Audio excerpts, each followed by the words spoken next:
Hi, and welcome to Step Strides with me, Connor Ratcliffe, and we're back with another quiz, this time about exercise prescription variables and how we can modify intensity through different considerations, as well as the specificity of our exercise prescription programs. So once we kind of know what we want to do, this is a bit more about the individualization, about how we're going to do it. So we've got another 8 questions today that we can use as kind of semi-structured reflection. So rather than just listening to the content, this can kind of act as a little bit of a sense check of, have we actually understood any of it, embedded it, and kind of go back through and make sure that we do have an understanding of some of that material. Because listen to it's good, but sometimes that doesn't internalize it so well. But hopefully you will enjoy this and we'll make it as entertaining as a quiz can be. Cool. So question number 1. According to the source material, what is the author, that's me, what is the author's preferred method for monitoring exercise intensity in patients currently experiencing active pain? A, using only a rate of perceived exertion or RPE scale. B, a combination of a pain scale and a rate of perceived exertion scale. C, using only a numerical rating scale for pain. Or D, objective measures like heart rate and metabolic stress. So this is, by the nature of the question, my sort of preferred method, and others obviously are available. But let's sort of work through these and we can have a think about why I kind of prefer that and why potentially you might disagree, I guess. Which is fine. You don't have to agree with me. That's kind of the point of learning, isn't it? That you can justify your opinion and be reasonable, autonomous, critical clinicians. So A, if we only use a rate of perceived exertion scale, this ignores essentially the patient's pain. So given that this sort of question is referring to somebody who has active pain and is in that kind of phase of their recovery where they're still getting, day-to-day pain or pain during their activity or sort of reactive pain, whatever, whilst we don't kind of want our patients to hyperfixate on the pain, as that can be an issue in and amongst itself, where you can increase sort of catastrophization and hypervigilance, and you can sometimes make their sort of perception of pain worse by getting them to just think about pain all the time.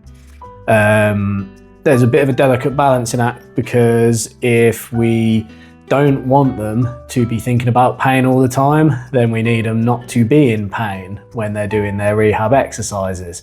Also, from a compliance perspective, if it's painful and how much pain is too much pain is really a bit of a sliding scale and going to be different for everyone. But if it's painful, then people are much less likely to do it, let alone some of potentially the negative ramifications from reinforcing pain with movement. So there's probably some arguments for just ignoring visual analog or numerical rating scale, like pain measurement metrics. But I think personally, rather than just using like an RPE scale to understand how hard the patient finds that exercise, to all intents and purposes, I think it's worthwhile also having some idea about how painful they find that exercise. So I'm probably not going to go with A. B, a combination of a pain scale and a rate of perceived exertion scale. Well, I suppose this is asking about my preference, so that is my preference, I guess. But why is it my preference? That's the important bit, isn't it? And I think that kind of interlinks with our previous discussion around A, really. So in most patients, you kind of want to have some idea about how much it hurts as well as how hard it feels. And if we consider the kind of aims of our exercise prescription, then if you're in that phase where you're looking at desensitization, or you're looking at increase in tolerance, or just general reduction in pain, then obviously having an idea of pain is quite useful. Even when we're looking at sort of tissue change, it's quite commonly cited that sort of 4, or sometimes at a push, sort of 5 out of 10 on a numerical rating scale. So like self-perceived pain is kind of okay, but if it gets much beyond that, and most of this is around tendon rehab really, but if we start pushing beyond that, then we're maybe heading a bit into a danger zone, not to be alarmist, in terms of maybe it's not going to sit within our therapeutic range anymore, and it's perhaps going to be more detrimental than it is helpful to our patients, in terms of perhaps either causing bad pain and movement association changes, or actually, rather than causing, a measured amount of tissue damage, to then cascade adaptation and good tissue change, perhaps that amount of tissue damage is exceeding what we really want, and kind of going into that red zone of making things worse rather than making things better. So delicate balancing act. Hence why I think it's useful to know how hard it feels to the patient, as well as how much it hurts, because if they're saying it feels quite easy, but it's on kind of the limit of comfortable for me, I don't find it difficult, but it does hurt a bit, then that kind of lets us know where we are in terms of perhaps what outcomes that exercise is going to have for the patient.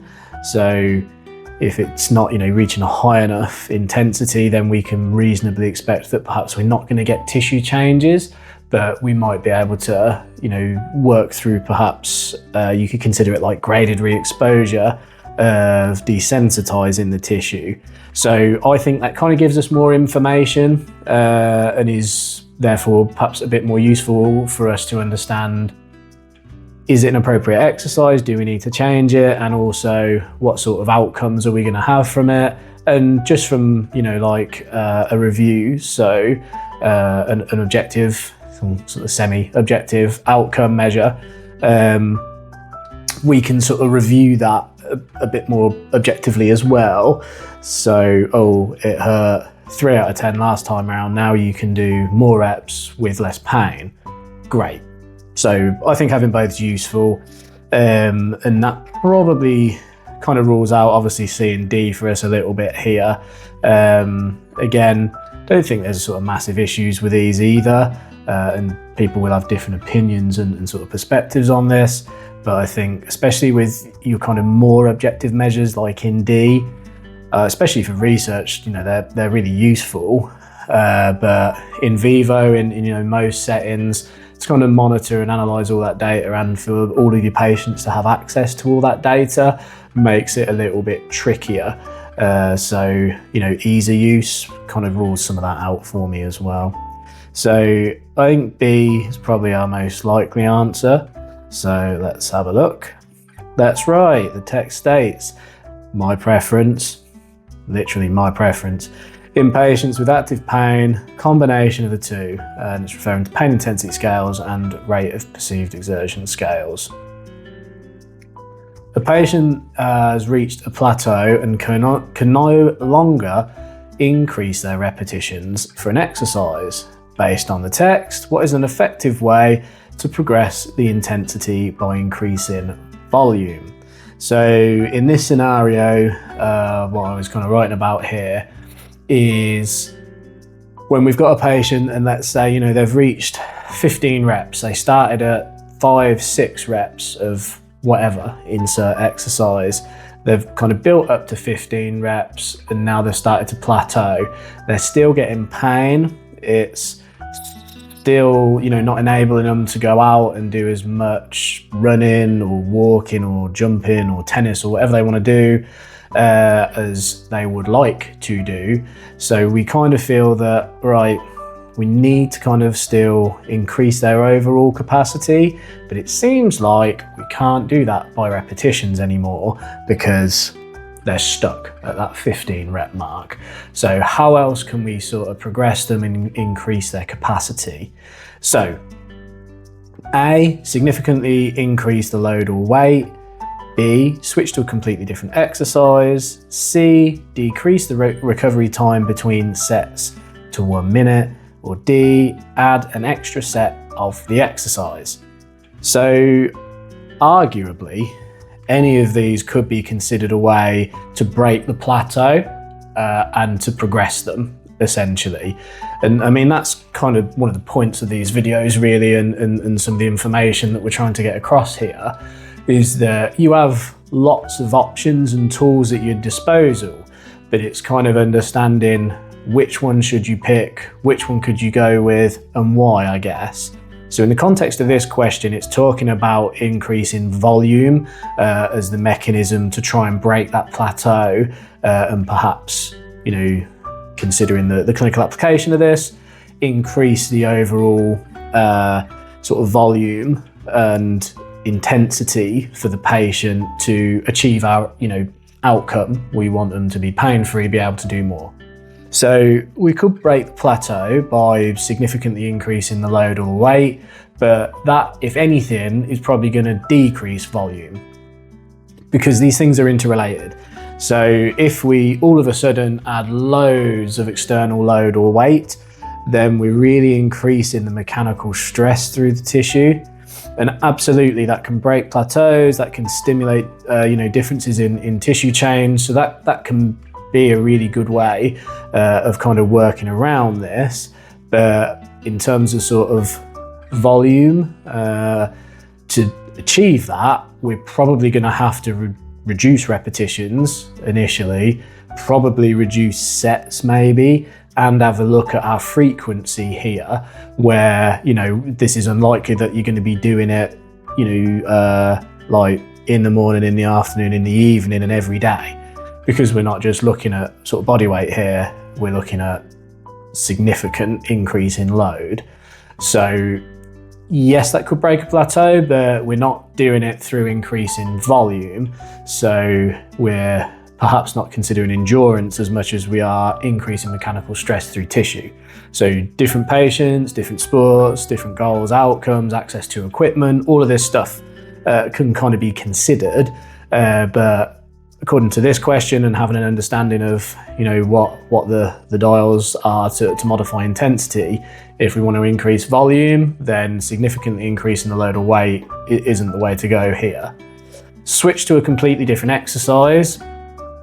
Again, potentially, yeah, that is an option, and that might enable you to do more repetitions, but it might not. And then you kind of have to go through this whole process of sort of motor learning again, and getting them used to an exercise, making sure they're happy with that exercise, they can do it well, blah, blah, blah, blah. You know, they've already done okay with this exercise, and from previous example, they've, you know, doubled their reps. So presumably they're reasonably happy with the exercise, just the issue here is the plateau. So like I say, all of these could be valid, but that's probably not directly going to necessarily increase the volume, and comes with different drawbacks potentially.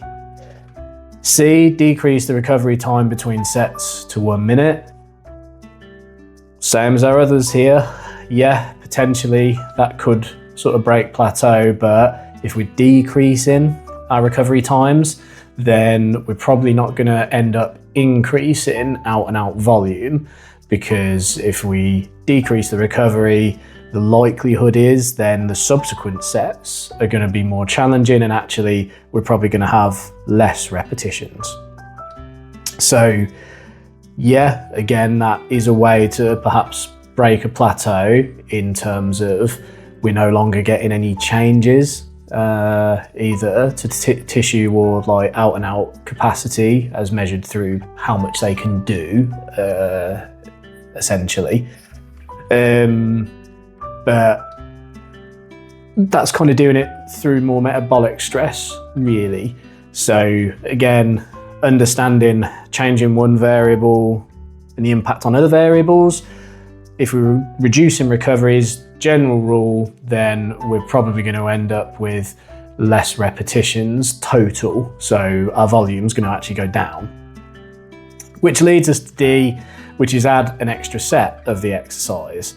So that would be a way of adding additional volume without having to just, consider, oh, you can only do 15 reps, well, just keep trying to do more reps. If they've reached that plateau and we can't kind of break that, then let's look at changing something else. And if we look at progressing the intensity, then at that point, from a volume-based consideration, and we can't do it with just more reps, then adding an additional set of the exercise seems reasonable. That is in essence doing more of that exercise, but not all in one go. So in the context of this question, if we want to break the plateau and progress the intensity, and looking at total volume is the way that we want to do that, we're maxed out on our repetitions currently, well, we can revisit our sets and we can add an extra set of the exercise in. So rather than doing 3 sets of 15, we could do 4 sets of 15. And in that context, that's adding like a reasonable amount on a percentage, isn't it? You're an additional 33% there or thereabouts from that initial sort of 45 to then going up to 60 total repetitions throughout the day. So we've got that as an option, and that seems like the likely outcome here. It is. The source explicitly suggests that when repetitions have plateaued, intensity can still be increased by adding an extra set, or, as we've kind of gone through here, actually the intensity can be modified in a number of different ways to sort of break that plateau. But in the context of volume and increase in total volume, adding the extra set makes sense with this question. So let's have a look at number 3. When an exercise prescription involves a high mechanical load, what is the general guideline for frequency and recovery? So A, higher frequency but greater recovery time between sets. B, higher frequency and shorter recovery time between sets. C, lower frequency and greater recovery time between sets. Or D, lower frequency but shorter recovery time between sets. So our consideration here really, again, is just having some understanding about what we're doing and a bit of the sort of theory behind it, essentially. So if you put in greater mechanical stress through the tissue, then as a general rule, hence the emphasis on general, then we need to consider that stress adaptation balance, essentially. So there's much more stress because of the increased mechanical load. We probably are going to need more adaptation between our subsequent stressing of that tissue.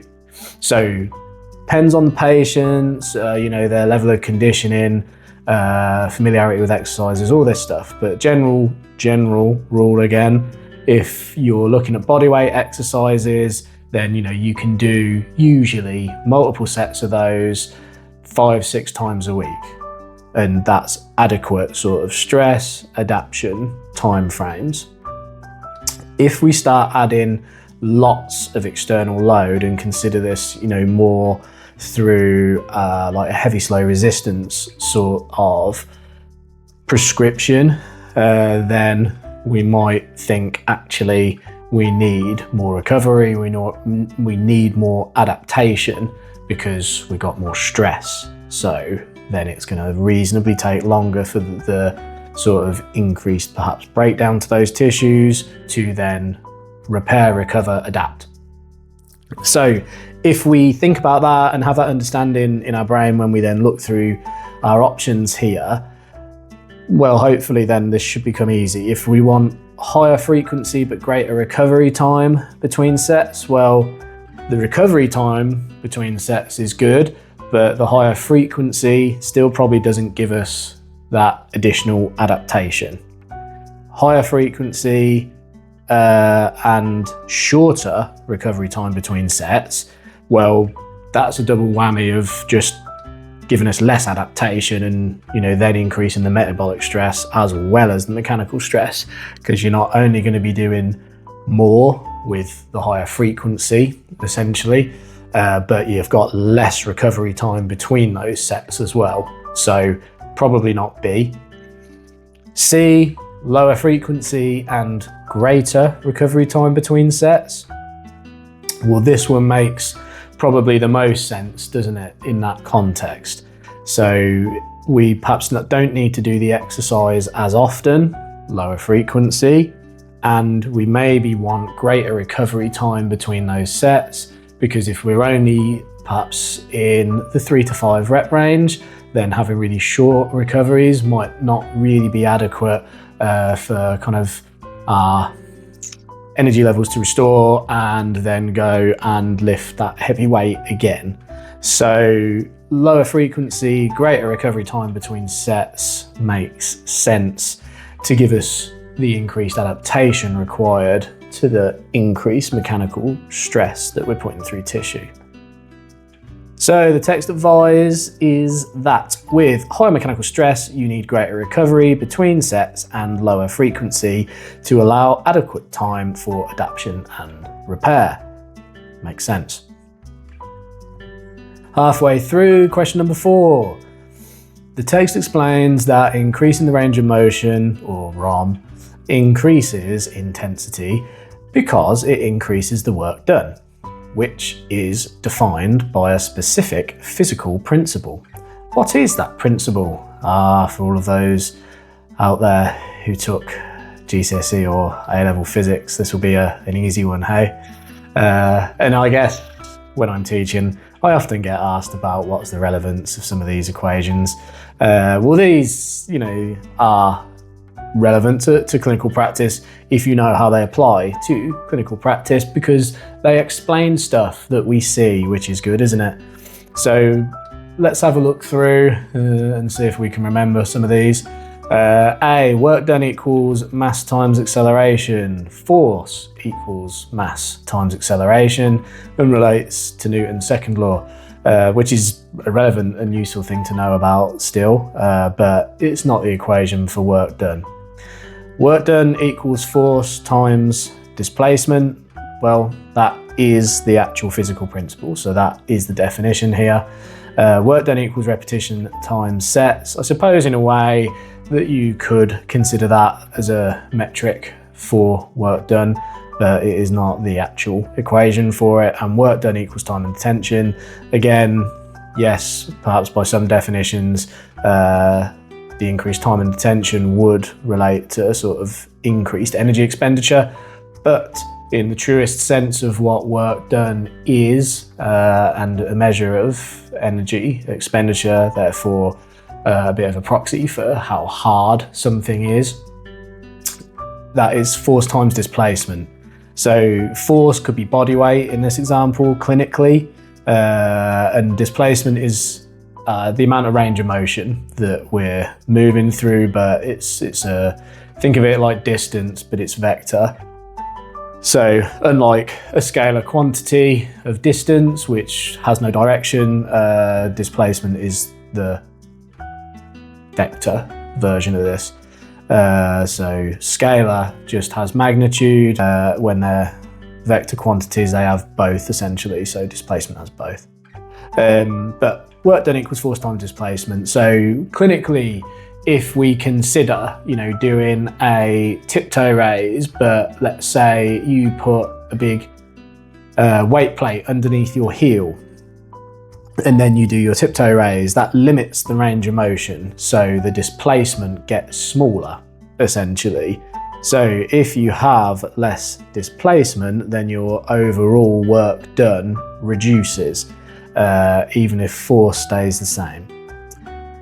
If we do that same tiptoe raise, but now we're working all the way through full range of motion and we're doing it off the edge of the step, so we're going from end range plantar flexion all the way down into end range dorsiflexion and back up again, that's a bigger displacement. So bigger number times force staying the same, body weight, work done increases.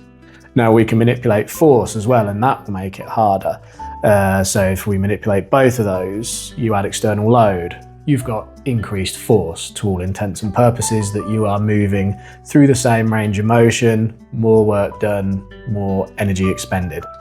So B is the answer, and this is kind of explaining why increased range of motion, or indeed increased force through an arc range of motion, increases the intensity and the difficulty because of work done, essentially. So this formula is explicitly stated in the text to explain why a greater range of motion or displacement results in more work and thus higher intensity. Isn't physics fun? 5. How can the tempo of an exercise be manipulated to increase intensity by increasing time under tension and mechanical load?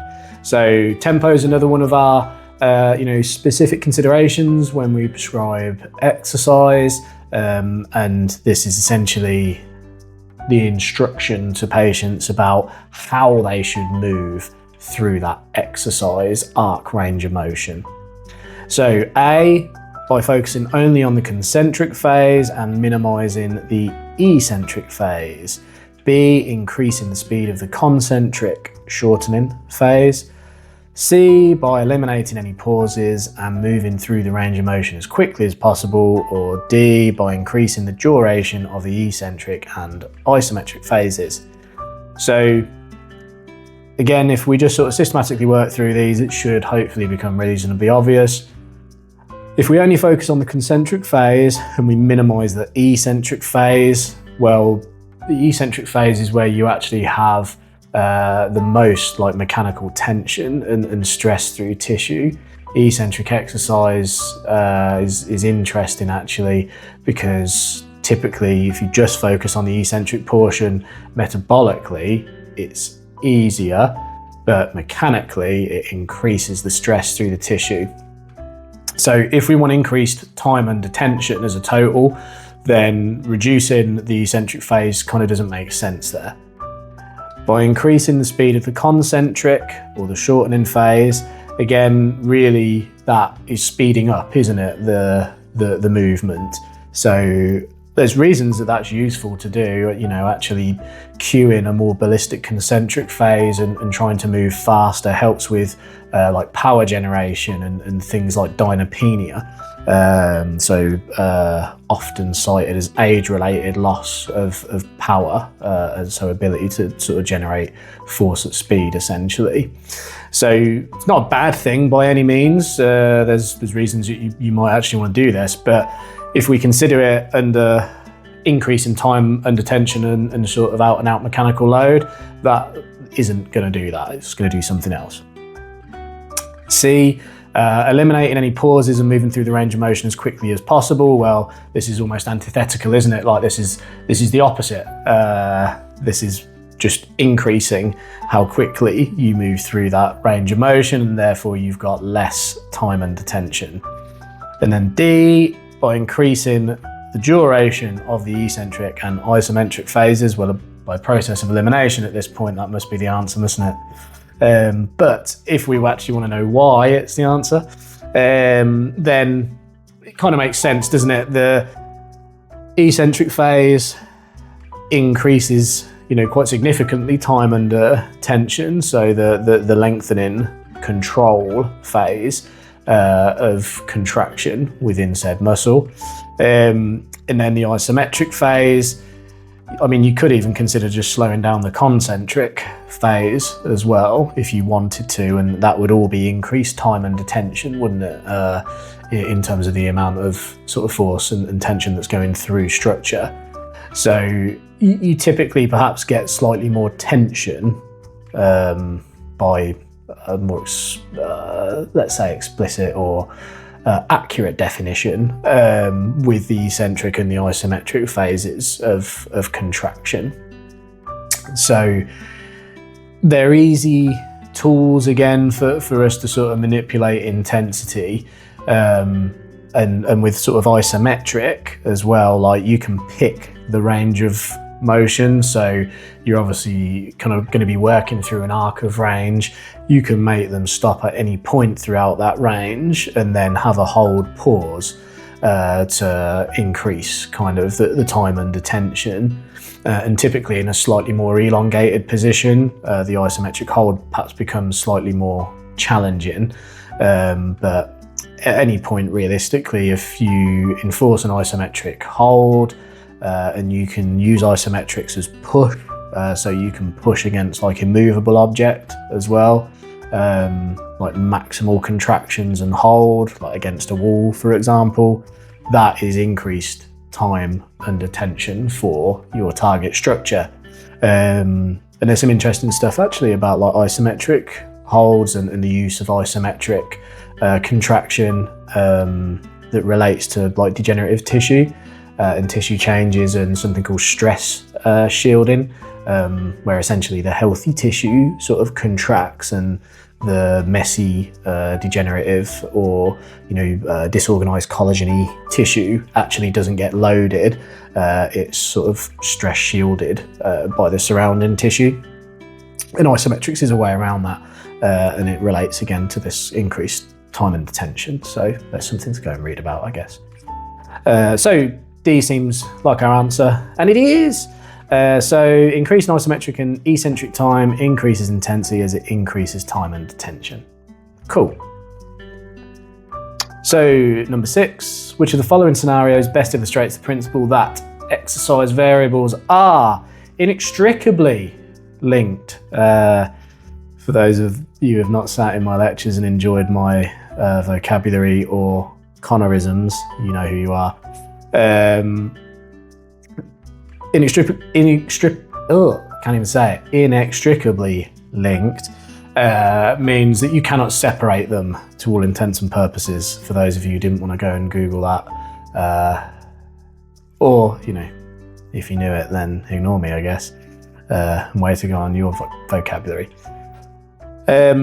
So A, increasing the external load may require a decrease in exercise frequency. B, increasing the number of sets automatically allows for more repetitions per set. C, a greater range of motion should always be paired with a shorter recovery time. And D, changing the tempo of an exercise has no impact on the appropriate load. So let's work through them, shall we?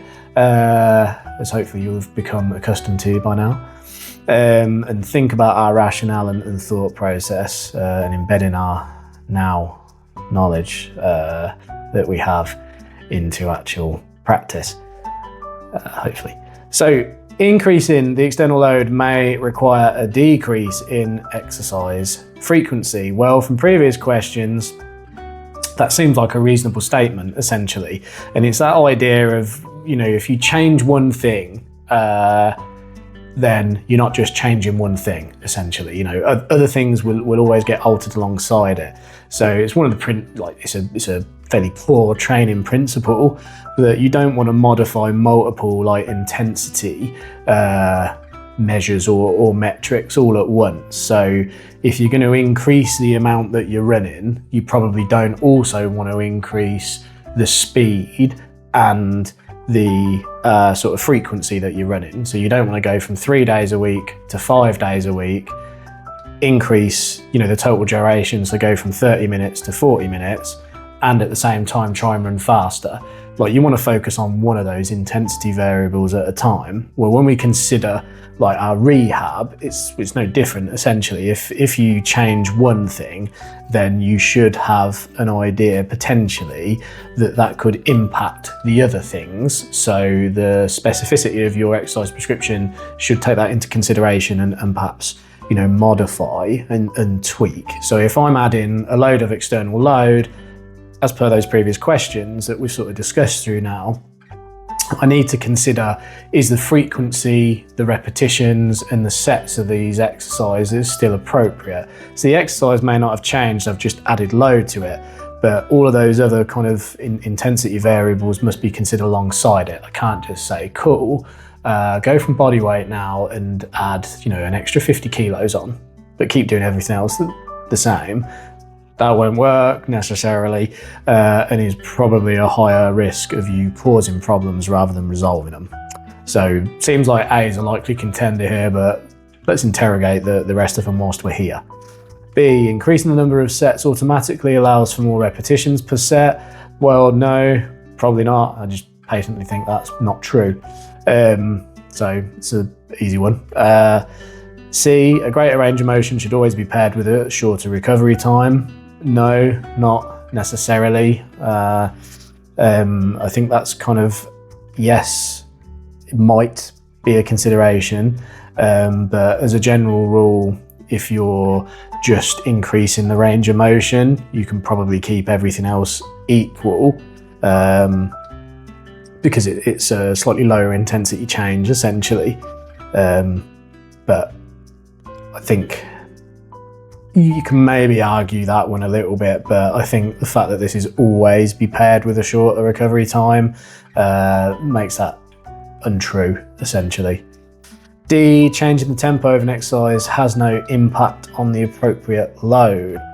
Well, again, see previous question, actually it does. So we can increase time under tension and by modifying the rate, so the speed at which we undertake the concentric phase, and increasing the bias to the eccentric, or adding 5 to 10 second or more isometric holds. All of those things increase time under tension, or sort of the power generation with rate of force development when we consider reducing the concentric phase, so going quicker on the concentric contraction. So changing the tempo absolutely can impact like appropriate loading, essentially. In the context of it can quite significantly affect the intensity of your exercise. So it seems like A is probably the answer, and it is again. It's good, at least I'm consistent, hey, with what I wrote, which is good. This correctly demonstrates the link mentioned in the text, which is increase in load might mean we need to reduce frequency. And this depends how much you're increasing load by and what else you're keeping the same change in, hence why this is a might mean. But I think the point of this is to hammer home that these things don't live in isolation or a vacuum of each other. Changing one thing should at least spark a consideration in you as a clinician about, do I need to then modify or change any other things in my specific prescription variables. Number 7, the text lists several crucial considerations for patient compliance. Which of the following is not in capital letters one of the factors explicitly mentioned?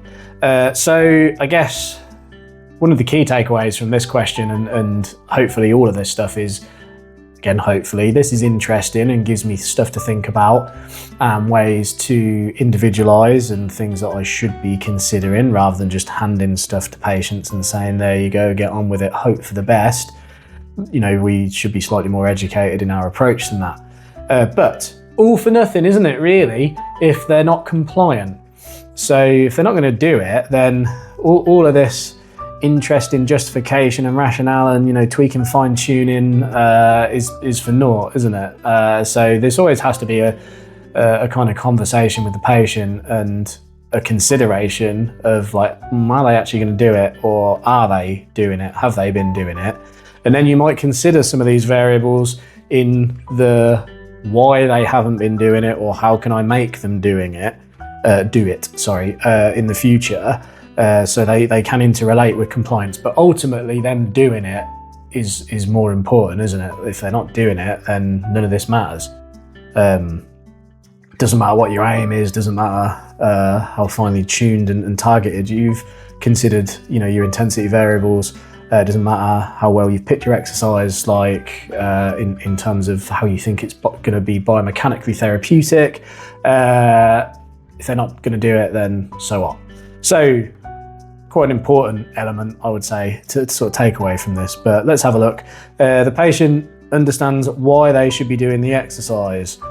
Yeah, I think this is quite a big one actually. Patient education makes a big difference. If you just, someone comes to see you, you spend 45 minutes umming and ahhing and prodding and poking them and, making weird noises or faces or whatever.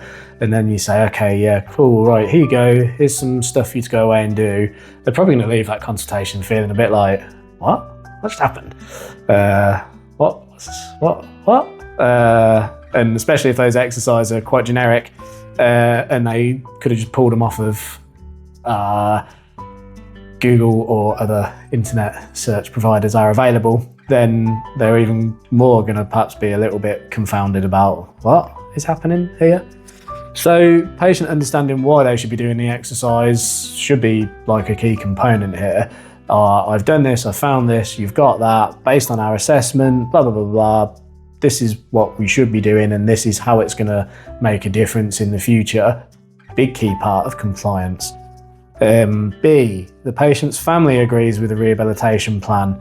I think potentially that's important. Depends on your patient. Don't think it's something I typically consider. Maybe if you're dealing with like pediatric patients, then you might have mum and dad there, and it might be more important that they agree as well as your patient agrees. But ultimately, it's still the patient, isn't it, that matters here. So I think that's maybe the obvious one that I didn't mention, and maybe less of an important key consideration around compliance generally, I suspect. But let's consider C and D whilst we're here. The patient has the equipment and time to do the exercise. Yep, absolutely. That seems like another important consideration around compliance. No point in giving them like, okay, right, well, in my practice in my clinic, I've got all these weights, I've got these machines, whatever. You might have access to, within your clinical practice to things that your patient doesn't. So if you're saying, cool, go away, use this machine or get a barbell and put it on your knees and do these like bent knee tiptoe raises, really strengthen up soleus, and you send them away, but you never bother to ask, like, can you do that? Like, do you go to the gym? Do you have access to weights at home? Like, that is ignoring, quite a key element of facilitating compliance or concordance here. So equipment, absolutely, seems important. Time to do exercise, also important. When you consider some of these variables and whether you want to add external load or you want to add sets or you want to add reps, blah, blah, blah, telling someone to do 80 reps of something is a time sink. Now, very rarely will I go beyond 30 reps of anything because for exactly this reason, I think compliance-wise, it just drops off. And often, like therapeutic effect-wise, there's very few instances where kind of going beyond that number of reps makes sense, to be honest. There's probably better ways to achieve your various sort of therapeutic outcomes. And yeah, like having done it, like if you've ever done rehab, most people are slightly resistant to it and it can be a little bit boring, can't it? Let's be honest. And you just don't want to be doing that many reps. Now there's an argument around building endurance, absolutely, and that can align to sort of sport-specific goals and things like that. But general rule, like consider the patient's time, especially in more recent years, I would say, from my experience of practice. People are more and more time poor, so give people too many things to do even, like just in terms of the exercises. If you're overloading them with exercises, they're already telling you that, oh yeah, like I'm busy at work, I'm trying to like exercise and train and I've got kids and like trying to socialise still, and got like family commitments and demands because like my uncle's ill, blah blah blah. Well, there's lots going on, isn't there? So you don't want to just compound their time issues, really. So another important element, anyway. And the patient can actually perform the prescribed exercise. Now this should be an easy one, but from recent clinical experiences, all too often this is overlooked. So yeah, if they can't do the exercise and they don't want to do the exercise, pick a different exercise. It's as easy as that. So this should form part of your assessment. You know, you can use exercises as provocation tests and to some intents and purposes, like as assessment, as well as then, you know, the assessment becomes the exercise. So if you're not actually getting them to do it in clinic and getting them to do it for reps and assessing form, then you have no idea if they can actually perform it or not, or if they can perform it correctly. So if they can't, then the likelihood is they're either going to give it a bash and maybe be doing it wrong, and that might not be advantageous for anyone involved, or they're just not going to do it. So the patient can actually perform the prescribed exercise, again, seems like a reasonably important element for consideration for our patient compliance. So I think B on balance here seems like the likely answer that is not a factor that is typically considered and was not explicitly mentioned by me when I wrote the notes for these videos. So while family support can be helpful, it's not one of the 4 key points listed in the source material for ensuring compliance. Yeah, seems reasonable as an interpretation. Last one. So using the tibialis posterior muscle as an example, the text explains that emphasising the eccentric phase of a movement can train a specific function. And what is that function? So again, we've sort of spoken about some of our considerations here around tempo as relates to intensity, but you can also relate that to actually wanting to train specific movements, functions, patterns, and in a way that sort of interrelates with intensity, I suppose, because you're going to bias load to a particular movement and sort of function. But this is probably a slightly different consideration, I guess, in the context of what we've been discussing around these, but something that is interrelated. So is that function the development of rapid force for jumping, the deceleration of pronation, the isometric stability of the arch during standing, or the concentric action of plantar flexion and inversion? So development of rapid force for jumping would be more aligned to either training a rapid concentric phase or like plyometric type exercise. And tib post could potentially be involved with that. It's a plantar flexor, isn't it? So it could obviously work synergistically with more primary plantar flexors of gastrocnemius soleus, but not really going to be an eccentric phase function of tib post. The deceleration of pronation, that one probably resonates, doesn't it? If you know your functional anatomy, which hopefully you do. If you don't, please go away and learn it before you prescribe exercise, please. If you don't know what it does, then it's going to make it really hard to target it specifically. Anyway, yes, I mean, this is tibialis posterior's eccentric function, essentially, whilst D, it concentrically plantar flexes and inverts the foot, which is useful for resupination and propulsion. What it does from kind of initial contact through into mid-stance and sort of late mid-stance just before resupination for propulsion, it's decelerating pronation through an eccentric contraction. So as it elongates, that's kind of what it's doing. It's slowing down that rate of pronation, essentially. So So it's a useful thing to know, because then if we think that, you know, one of the primary contributory mechanisms to whatever pathology we're treating is pronation, then we can very specifically train and bias the eccentric phase of, you know, a movement, typically a modified tiptoe raise movement, but it can be banded work as well. And we know which bit we care about. Like, you know, do we really care about the concentric action of resupination? And yes, we might care about that too. Or is it really to do with like the amount of pronation and the effects that that's having on mechanics within the foot? So we can again individualize our exercise based on our therapeutic outcome and our understanding of sort of pathomechanics and actually what we're trying to do and treat is the point.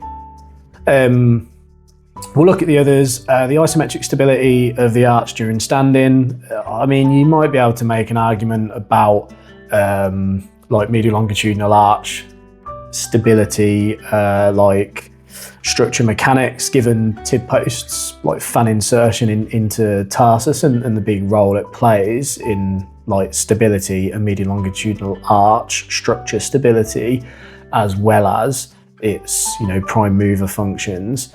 But it's a bit less of an eccentric function ultimately, and I mean, it's kind of a dynamic thing that occurs. So I think even arguing as a like isometric is, it does play a role in the stability of the arch, but I think, you know, yeah, not convinced on terminology there, to be honest. And particularly in the context of the question, it's not to do with like the eccentric phase of movement really. And then D, we've already sort of looked at, like the concentric action absolutely is plantar flexion and inversion. But if we're going to modify and sort of bias our tempos to more of a eccentric bias, so you know, slower through that elongation phase, then it's not the answer, is it? It's the concentric action. So you might want to train plantar flexion inversion, and there's rationale to do so. But if we specifically are concerned about the rate of loading, or you know, the end position and sort of magnitude of force, or fatigue induced changes over time that are then, you know, cascading mechanical effects into other structures, or just direct overload within tibialis posterior, you know, the eccentric phase is when you have the most mechanical stress. So it's often a phase of contraction that is more liable to pathology and pain and sort of causing injury. So I think this one's all about having that understanding of functional anatomy, and again, sort of the interrelation of how modifying some of these intensity variables can also have other effects that, you know, you can't get away from, like they're also linked. So useful thing to know, and we're going to go with E. Yay, I know that. That's good. Hopefully you do too. So yeah, the text states that an eccentric tempo trains the function of eccentric deceleration of pronation with reference to tibialis posterior and its function. And there we go. 8 out of 8, yay, which is good because I wrote it. But hopefully you were 8 out of 8 too, and if you weren't, then hopefully you learned something, or perhaps you just out and out disagree with me, which again, fine. Some of this stuff is open to disagreement and interpretation, and like always, you know, some subjectivity. I fully appreciate that. The point is that hopefully you can kind of go through and have your own rationale as to why you think what you think, because ultimately that's what we're doing, isn't it? We're not just doing it for the sake of it, or because we've read it somewhere or watched this video or heard it. It's because we can clinically and critically reason through some of this information, and therefore we can apply it in relevant ways in all manner of different clinical scenario. Maybe that's a lofty goal from my perspective of what we're hoping to do here. But anyway, hopefully you enjoyed it in conjunction with the actual information videos. If you did, great. give us a like, and yeah, watch some of our other videos, I suppose. If you didn't, then I suppose you won't. There you go. Can't please everyone, can you? Cool. All right. Thanks for watching.